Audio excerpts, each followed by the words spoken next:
The Red Sea will soon become the Green Sea due to all the money that this $5 billion resort will bring in. Let's take a closer look at the development being dubbed the Red Sea Project. The Red Sea Project is a land and property megaproject that is being developed on the west coast of Saudi Arabia in, you guessed it, the Red Sea. The project is extremely massive in scale, as it will utilize approximately 28,000 square kilometers, or 10,800 square miles, of the coastline, desert, and the mountain ranges to their fullest potential. More on those mountain ranges in a bit. This mega resort is part of the Saudi Vision Program 2030 that aims to strategically diversify the country's economy by reducing their dependency on oil. This project is set to create 70,000 new jobs and bring in $5.3 billion to the economy.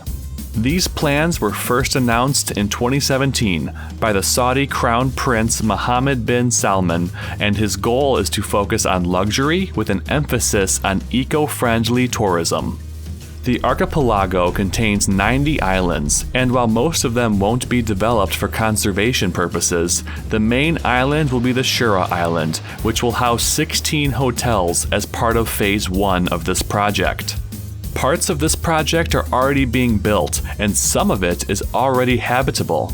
A coastal village is being built to house the 14,000 employees that will work the resorts and amenities, and it is already being utilized by the more than 10,000 people that are working on this grand project. The resort on Shura Island will be aptly named Coral Bloom, since this island is surrounded by hundreds of different coral. Designed by Foster & Partners, with the head of the studio Gerard Evenden stating, "Shura is inspired by the island's natural state, with the hotels designed to give the impression that they have washed up on the beaches and nestled among the dunes almost like driftwood." Based on the designs we have seen, it appears they have met that goal, as the bird's eye view of the hotels show unique shapes and bright colors that pop against the sea and sand. In order to save on energy and limit the impact this construction will have on the surrounding environment, all manufacturing will be done off-site. Also, the goal is to have the entire location powered by renewable energy via the largest battery system in the world. A brand new 3-kilometer, or just under 2-mile crossing will connect the island to the other mainland resorts, Southern Dunes and Desert Rock. The Southern Dunes are a short distance away from the coast of the Red Sea and is expected to become a new destination for tourists from around the globe to experience luxury. The new airport being built to accommodate all the global travel will be situated near the Southern Dunes and is expected to be completed in 2022. As with Shura Island, Foster & Partners are striving to set a new standard for sustainability and environmental standards. This resort will feature 40 mountain villas nestled into the sand where the dunes meet the mountains. The design of these hotels is aimed at respecting the topography of the area, with the roof structures blending seamlessly into the sand. Restaurants are strategically positioned on the site's highest points to maximize on breathtaking sunset dining. No detail is overlooked, with the main goal being a perfect blend of architecture and the amazing surrounding desert environment. Foster & Partners' website also states that the structures have been carefully planned and sited to minimize environmental impact. The landscaping is also sensitively designed to maintain and enhance the original character of the area. The final main piece of this eco-friendly, luxurious puzzle is being headed by Oppenheim Architecture, and they state that they are building with the land, not on the land. But what does that mean? That means this section of the project, known as Desert Rock, is literally in the mountainside. Similar to a hobbit hole, but in the hard mountains instead of tiny hills. The 48 villas and 12 hotel rooms will be one with the hard rocks for a truly unique experience. Desert Rock will feature a world-class spa, dining, amazing scenic views, hiking, dune buggy excursions, and views of the night sky without any light pollution. Most construction materials will be recycled from the building site in order to keep the building impact to a minimum. According to Oppenheim, the size of desert rock will be 335,000 square feet, and the discrete locations are designed to camouflage the architecture during the day, and by night, glow like small lanterns dotted across the massif. The roads leading into desert rock and the hotel rooms are hidden behind the architecture to reduce noise pollution toward the guests and to make sure there is no light pollution as well. The pictures and design of the hotel make it look like we are staring at fan art for a fantasy setting and not at something that people can eventually visit in real life. Construction and preparation began in July of 2021 and is estimated to be complete in 2023.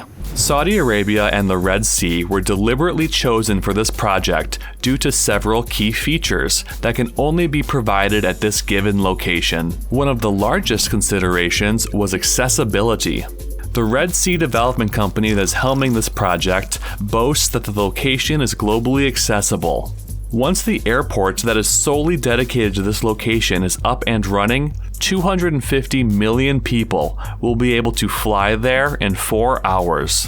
Western Europe can expect a 7-hour flight, East Asia is looking at 8 hours, and North America has an expected 13-hour flight to the Red Sea project. Saudi Arabia, along the west coast, has an average summer temperature of 32 degrees Celsius, just below 90 degrees Fahrenheit, and has 360 days of beautiful sunshine, making this an ultimate vacation spot.